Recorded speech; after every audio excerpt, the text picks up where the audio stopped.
All right, guys, we are back in my garage for another video, and today we're going to be addressing an issue that is developed on my X7.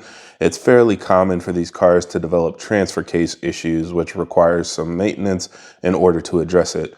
Now, the way that it happened on my car is at low speeds, when I'm in a full lock turn all the way to the left or the right, you can feel a little bit of like a jerking or a shuddering in the steering wheel. It almost feels like the tires are skipping. If you guys have driven a car with a welded diff, it kind of feels like that. And there is a whole service bulletin from BMW on how to address this on xDrive models. So this happens on a bunch of different cars. It's not just X7s. This service bulletin is listed for all of the vehicles listed here. So lots of different cars. So if you're experiencing that steering wheel jerking or shuddering problem at low speed, full lock turns, this is the way that you're going to want to address it. So according to BMW, it can be caused by two things. One is bad tires, which should be relatively easy to address if you know that your tires are old or unevenly worn. One side is more worn than the other, or the fronts are more worn than the rears. It's time to replace your tires. So that can address it for some people. But what ends up happening for most people is it doesn't go away until they service their transfer case. So that's what we're going to be doing today. We're going to drain and refill the fluid in our transfer case to see if it fixes our steering wheel problem. And if this doesn't fix it, the next step is to replace the entire transfer case. So very much hoping that this addresses the issue. But let's go ahead and hop over to the car and I'll show you guys how to do a transfer case service.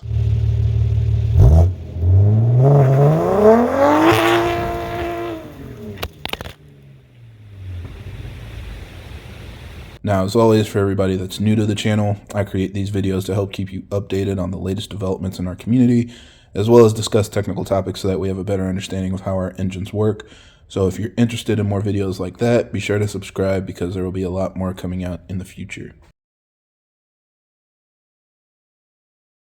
So the first thing you need to do is get the car up in the air, but you can't just jack up the front. You need the whole car to be lifted up, but keep the car level. So you need to jack up all four corners. Now, a couple different ways you can do this. One is you can put a ramp underneath each of the wheels and just drive it up onto the ramps.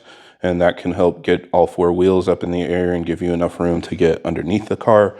The other thing you can do, of course, is just jack it up and put it on jack stands. But before you do that, if you have a car like mine that has air suspension, you need to disable it first because the auto leveling functionality will freak out if you just jack up the car without doing that. So we'll go in the car and I'll show you how to do it. All right, so we're in the car now. And as you can see here, this is where your air suspension settings are. Now, the first thing I want to do is lift it up as high as possible just to make getting under the car easier and jacking it up. It should make it a little less work to get it as high as you want. So we're going to go ahead and bump this all the way up to the highest setting, and it'll keep flashing while the car is lifting up in the air. And then once it's solid, that means it's all the way at the top. There we go. And then to disable it, we're going to hold this dial. You can push it up or push it down, but you hold it for 7 seconds, and then this will disappear. So let's do that.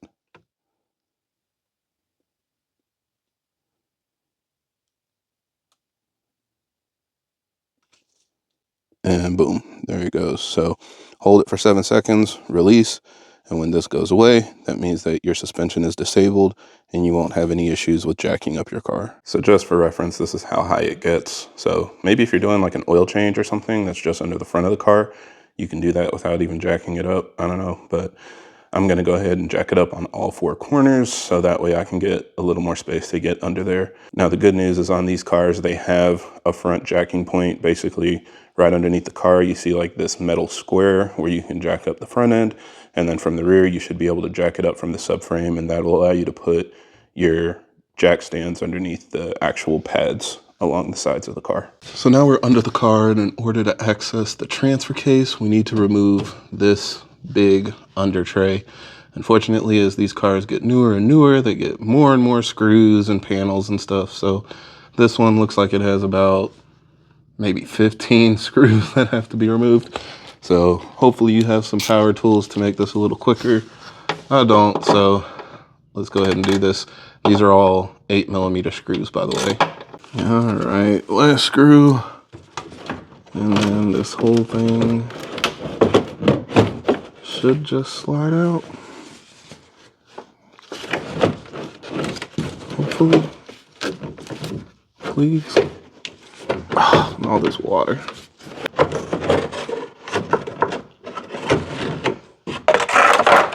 There we go. That easy. Now, in order to do this job the right way, you want to make sure that you follow the service functions in ISTA.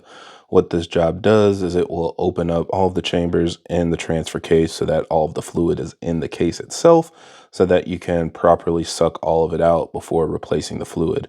If you don't do this, then only a portion of the fluid will be suspended in the transfer case and you won't get as much fluid out as you can. So in order to do that, you want to go ahead and connect your car to ISTA, do the complete identification so it can identify all of the modules and the entirety of the car that you're working on. And then once you've gotten through that, you're going to go over to service functions and select powertrain, then transfer box VTG, then oil change. And on the right, you're going to select transfer box VTG oil change. And once you select this function, it's going to run you through a series of steps. Continue clicking through when it tells you to turn the car on and all that stuff. Go ahead and do it. Just follow the instructions.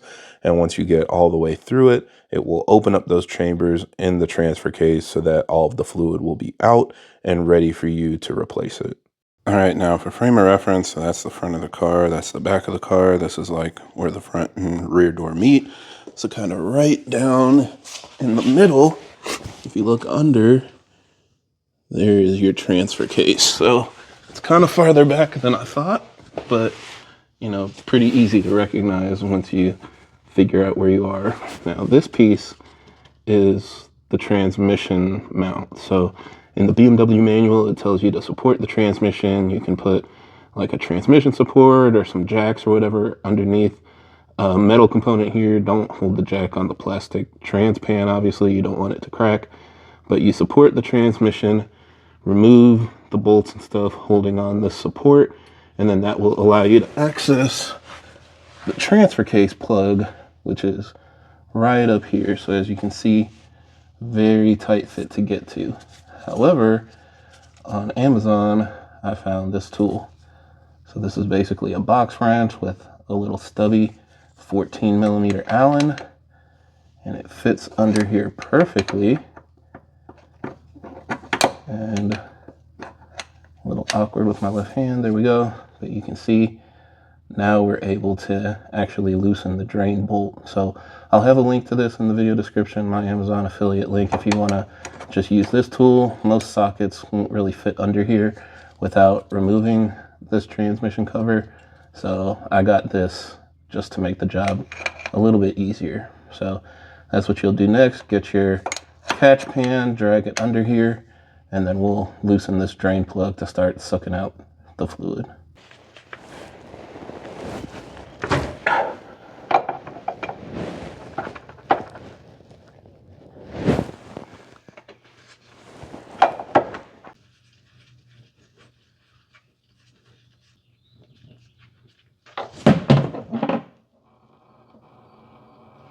Now, looking at the fluid, it is pretty dark. You can't necessarily just look at the color and tell if it's old or bad or whatever, but obviously the newer fluid will be a lot lighter in color. Now, this seems to be the part where most people get stuck, because you need to be able to get a hose into this hole in order to get as much fluid out as possible. And it seems like there's a really small opening in here to actually get the hose in, to get all of the fluid out.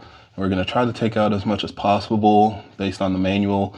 This holds about 1 liter of fluid, but they expect you to be able to replace about 0.7 liters or 700 milliliters when you do this service. Some people say they're only able to get out like 200 to 300 milliliters. So whatever you do, just replace what you can. I recommend if you're not able to get out more than like 500 milliliters, just do your service more often. Over time, the fluid will mix, and then as you keep changing it out, you'll get fresher and fresher fluid in there. So I know this is recommended every like 60,000 miles, but if you can only get out a couple 100 milliliters, maybe do it every 30,000 miles, you know, something like that. Do it more frequently, and over time, you'll still replace all of the fluid. So let's try and see if this gets in there. Like when I just push it in right here, it just stops. It's like it's hitting a wall. So I see what people are saying. It's got to be like maneuvered in and through a little opening for it to get down into here to get the fluid out. Yeah, so there's like basically a wall right here, but if you point it kind of downward, then there's space where it can basically like hook and go down. So that's what I'm going to try to do with this hose. So I mean, this line is hard plastic, but I just kind of bent it to try to help me get a little bit better of an angle to try to get it down in there. Bending it more would probably help, but I'm just gonna see if this gets me around that wall. Yeah, because it's actually going in there now. I think I just need a little more. Let's see how much I can get with it like this.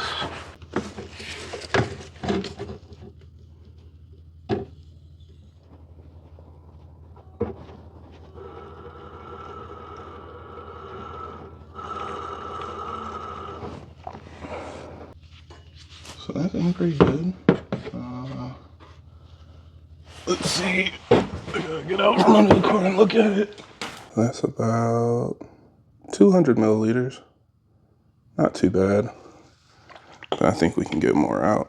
All right, so we're back and I want to show you guys what I ended up with. So this is the original white hose that came with the kit.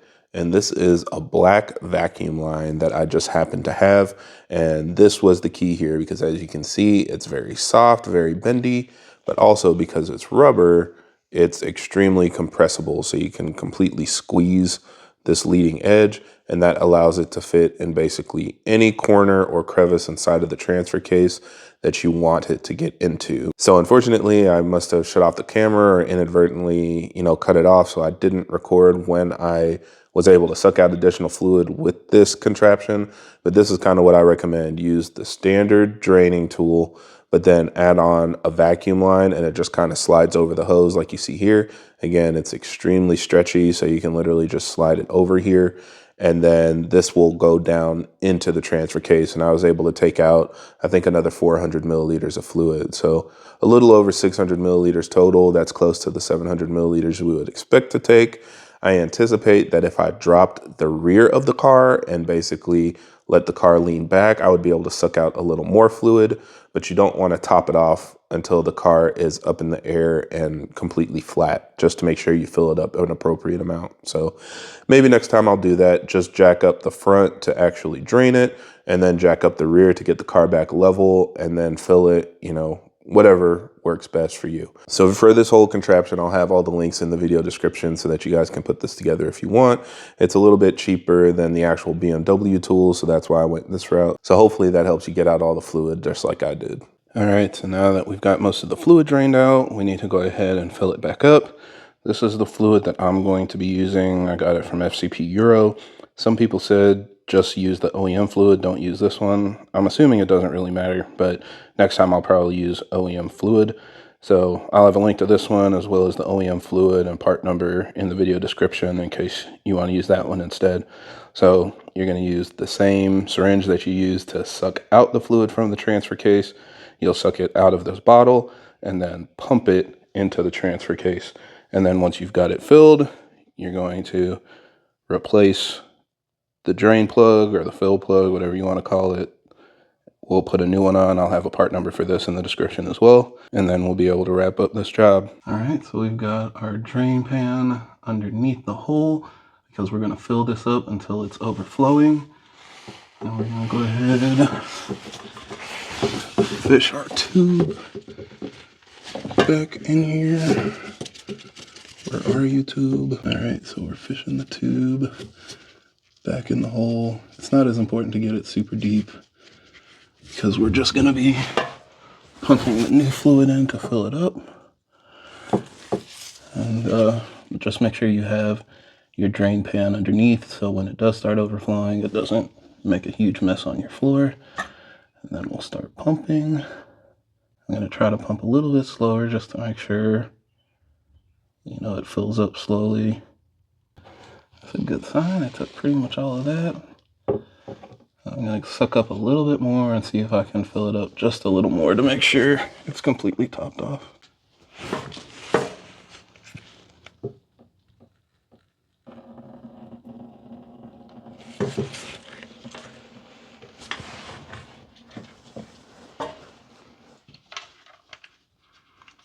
Alright, we'll put the cap back on.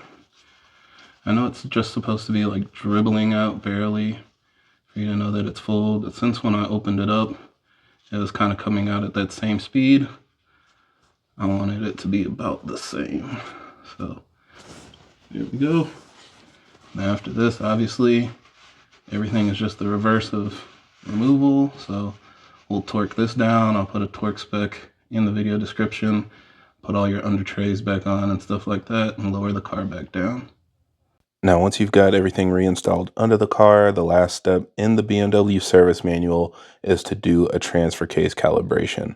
I've heard of some people skipping this step. Some people think that it's not needed or it's not the right thing to do, but I'm just going to go ahead and follow the BMW manual since that's what the dealer would follow anyway. So go into ISTA again, connect to your car and do the complete identification. And then you're going to go over to vehicle management, service functions, powertrain, then transfer box VTG, transfer box VTG calibration, and then again on the right, select transfer box VTG calibration. And again, just like the previous step where we did the oil change service function, you're just going to follow the steps. You'll hear some things under the car and it's going to manually actuate the transfer case. And once it calibrates, it should tell you exactly how much of an adjustment was made compared to how it was calibrated before. So on mine, there was a slight change, and I'm anticipating that this will help address my steering issue as well. So I'm happy I did it. I highly recommend you do it too if you have ISTA available. And then, of course, once you get back in the car, don't forget to reactivate your air suspension. So we'll hold this button down for 7 seconds.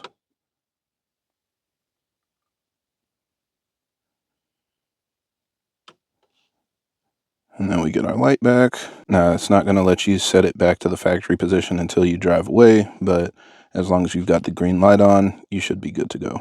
So now that you've completed your transfer case service and got everything topped off, it's time to go ahead and drive your car. Now, in the service bulletin, it does say that it can take up to about 125 miles for all of the clutch packs and everything inside of the transfer case to get fully soaked in the fluid and for the issue to go away. But for me, within 10 miles, I was able to reverse into a parking spot and the issue was completely resolved. So I'm very happy that this fixed the issue. Again, if this doesn't fix it, the only other thing that BMW recommends is completely replacing the transfer case.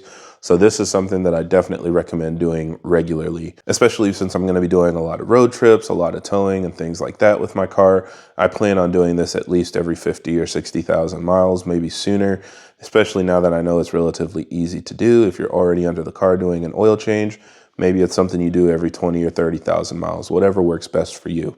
So yeah, highly recommend servicing your transfer case to avoid this issue. And if you do have the problem, do this as soon as possible before it requires a transfer case replacement. Yeah, hopefully this helps you out and answers any questions you guys might have. I'll have a link to the service bulletin in the description as well, in case you want to read through more of those details. But otherwise, I think that's it for this video. So thank you guys for watching, and I hope this helps.